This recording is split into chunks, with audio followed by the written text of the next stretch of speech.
And these people in this meeting were laughing about this. They said, China will catch a cold. Those were their words. China will catch a cold. And they were laughing about the fact that these biological weapons will wreak havoc among the Chinese population. And after that, then what effectively will be a kind of plague will actually spread right across the world to the West as well.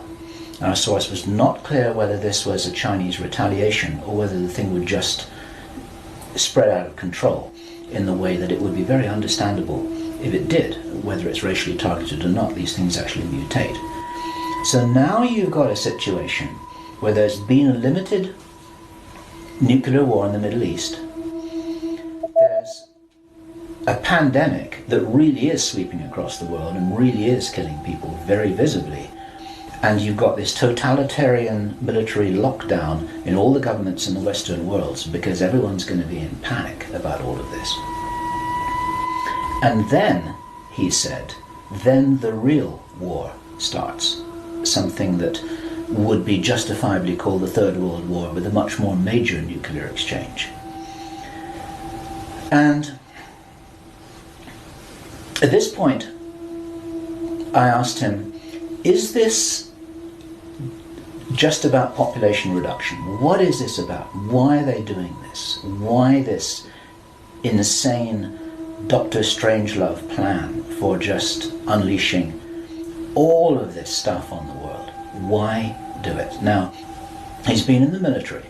It's a totally different story that he didn't debrief in our audio transcript, which you have the opportunity to read, but he's had his own ET experiences in the military. He's got his own sources of information about some of the background for this. He says that he's as sure as he can be that the people who are calling the shots in the world, you can call them the Illuminati, the controllers, the cabal, whatever name you have for them, they believe that there is going to be what he called a geophysical event, a major geophysical event. There have been trillions of dollars that have been spent on deep underground bases for some reason which we don't know why it is. You will know about the seed bank in Svalbard. This is in the public domain, where all the seeds of all the plants and all the crops in the world have been buried deep inside a granite vault in northern Norway. There are many precautions being taken as if something might happen that could really threaten some of these valuable resources, including the seed banks of the world. That there are repeated cyclical geophysical events about every 11,500 years. Information about what really happened to Atlantis was very probably in the Great Library of Alexandria that burnt down a couple of thousand years ago. There are persistent rumors that much of that information has been retrieved and it's in the Vatican Library. This is information which is not in the public domain and which the insiders may have access to. Whether it's accurate or not, the important thing is to realize that they probably believe that this will happen, and they're making their precautions. And this might be the justification for this insanity that we've just heard about in this plan. Consider this. He said, if there's going to be a major geophysical event, something like a pulse shift, maybe it's Planet X, maybe it's some kind of energetic phenomenon that the solar system is going to be moving into, that's going to somehow destabilize the Earth or the Earth's crust in some way. We don't. But if there were to be a major emergency like that, something that would actually make a war look very inconsequential, the thing that will help the human race to survive it, or will help parts of the human race to survive it, is if there is already emergency preparedness in place before it happens. In other words, if you knew that there was an emergency coming, if you knew, for instance, that there's a hurricane coming in to hit your city, Then you put all the emergency preparedness in place beforehand. You have the troops ready, you have the infrastructure ready, you have the military ready, you have everything that you need ready to handle this situation so you can respond and react and recover in the best possible way. Our source suggests that the reason for this whole Third World War scenario is that then the Western governments, with the Chinese out of the way, will be in a state of such totalitarian control of their own population that they will be best equipped to recover and rebuild the new world after a cataclysm. Most of you don't know that coronavirus as a model of a pathogen was isolated in 1965.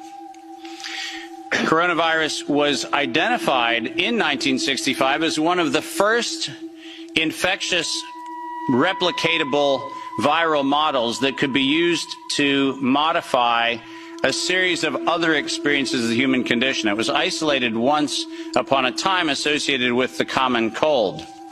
But what's particularly interesting about its isolation in 1965 was that it was immediately identified as a pathogen that could be used and modified for a whole host of reasons. And you heard me correctly, that was 1965. And by the way, these slides are public domain. You're welcome to look at every single reference. Every comment that I made is based on published material, so do make sure that you look at those references. But in 1966, the very first COV coronavirus model was used as a transatlantic biological experiment in human manipulation. And you heard the date, 1966. I hope you're getting the point of what I'm saying. This is not an overnight thing. This is actually something that's been long in the making. A year before I was born, we had the first transatlantic coronavirus data sharing experiment between the United States and the United Kingdom. And in 1967, the year I was born, we did the first human trials on inoculating people with modified coronavirus. Isn't that amazing? 56 years ago, the overnight success of a pathogen that's been 56 years in engineering. And I want that to chill with all of you. Where were we when we actually allowed, in violation of biological and chemical weapons treaties, where were we as a human civilization when we thought it was an acceptable thing to do to take a pathogen for the United States and infect the world with it?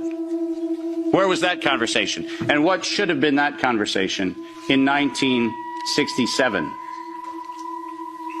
That conversation wasn't had. Ironically, the common cold was turned into a chimera in the 1970s. And in 1975, 1976, and 1977, we started figuring out how to modify coronavirus by putting it into different animals, pigs and dogs. And not surprisingly, by the time we got to 1990, we found out that coronavirus as an infectious agent was an industrial problem for two primary industries, the industries of dogs and pigs. Dog breeders and pigs found that coronavirus created gastrointestinal problems, and that became the basis for Pfizer's first spike protein vaccine patent, filed, are you ready for this, in 1990. Did you hear what I just said? 1990. Operation Warp Speed? I'm sorry. Where's the warp and the speed? Pfizer, 1990, the very first spike protein vaccine for coronavirus. Isn't that fascinating? Isn't it fascinating that we were told that, well, the spike protein is a new thing. We just found out that that's the problem. No. As a matter of fact, we didn't just find out it was not just now the problem. We found that out in 1990 and filed the first patents on vaccines in 1990 for the spike protein of coronavirus. And who would have thought? Pfizer. Clearly the innocent organization that does nothing but promote human health. Clearly Pfizer. The organization that has not bought the votes in this chamber and in every chamber of every government around the world. Not that Pfizer. certainly they wouldn't have had anything to do with this. But oh yes, they did. And in 1990, they found out that there was a problem with vaccines. They didn't work. You know why they didn't work? It turns out that coronavirus is a very malleable model. It transforms and it changes and it mutates over time. As a matter of fact, every publication on vaccines for coronavirus from 1990 until 2018, every single publication concluded that coronavirus escapes the vaccine impulse because it modifies and mutates too quickly for vaccines to be effective. And since 1990 to 2018, that is the published science, ladies and gentlemen. That's following the science. Following the science is their own indictment of their own programs that said it doesn't work. And there are thousands of publications to that effect, not a few hundred, and not paid for by pharmaceutical companies. These are publications that are independent scientific research that shows unequivocally, including efforts of the chimera modifications made by Ralph Baric in the University of North Carolina, Chapel Hill. All of them show vaccines do not work on coronavirus. That's the science. And that science has never been disputed. But then we had an interesting development in 2002. And this date is most important. Because in 2002, the University of North Carolina, Chapel Hill patented, and I quote, an infectious replication defective clone of coronavirus. Listen to those words, infectious replication defective.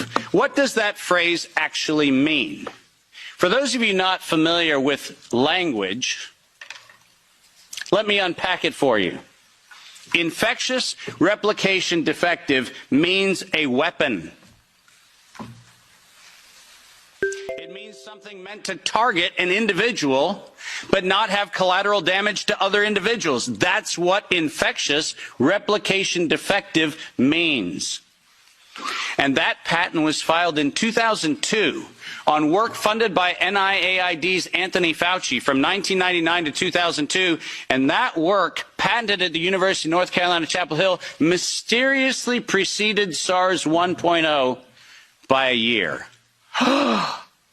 Dave, are you suggesting that SARS 1.0 wasn't from a wet market in Wuhan? Are you suggesting it might have come from a laboratory in the University of North Carolina, Chapel Hill? No, I'm not suggesting it. I'm telling you that's the facts. We engineered SARS. SARS is not a naturally occurring phenomenon. The naturally occurring phenomenon is called the common cold. It's called influenza-like illness. It's called gastroenteritis. That's the naturally occurring coronavirus.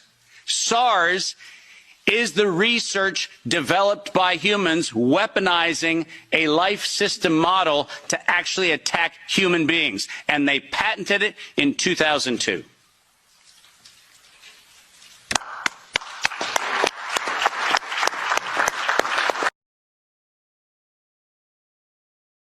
No offense. Did you guys hear what Trump announced at the United Nations a few days ago? I'm not sure this is good news. Announcing today that my administration will lead an international effort to enforce Biological Weapons Convention, which is going to be meeting with the top leaders of the world by pioneering an AI verification system that everyone can trust. Hopefully the UN can play a constructive role, and it will also be one of the early projects under AI. Let's see how good it is, because a lot of people are saying it could be one of the great things ever, but it also can be dangerous, but it can be put to tremendous use and tremendous good, and this would be an example of that. Remember what they say, the devil will approach you with a smile. This is being pitched to us as a lovely thing that will benefit our lives. Y'all see that guy over there in UK talking about it's going to be mandatory to have a digital ID so you can work and buy food and all this and that? Wonder where they're going to put that digital ID. Yeah, I'm out. Not this old boy. If it comes into play here, will not be participating whatsoever. That's a fact. Go ahead and take me out. That could be possibility. The beast system coming into play. You know, we were all conspiracy theorists, years ago, talking about all that mess. And that is why today I am announcing this government will make a new free of charge digital ID mandatory for the right to work by the end of this parliament. Let me spell that out. You will not be able to work in the United Kingdom if you do not have digital ID.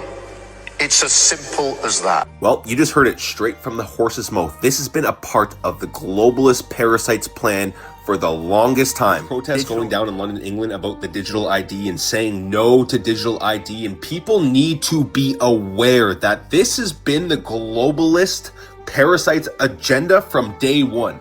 Digital IDs, central bank digital currencies, tracking you and monitoring everything that you do, a total Orwellian state. Digital IDs and getting the chip in your hand to pay for things is the mark of the beast, as mentioned in the book of Revelations. And no man can buy or sell except he have the mark of the beast, or the name of the beast, or the number of the name.